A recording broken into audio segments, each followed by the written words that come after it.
पढ़ने दा नमान करी ते ना आखी मैं बढ़िया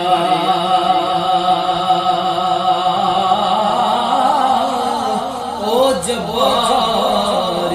कहार कहावे मता डोल देवे दूध कड़िया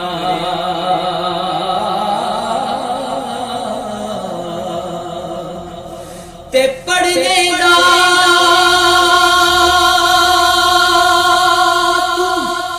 मान करी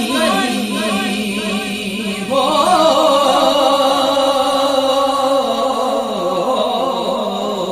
ते ए आखी मैं बढ़िया जिन्ना दे मुर्शिद कामिल होंदे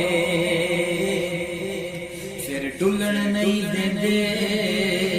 दूध कड़िया।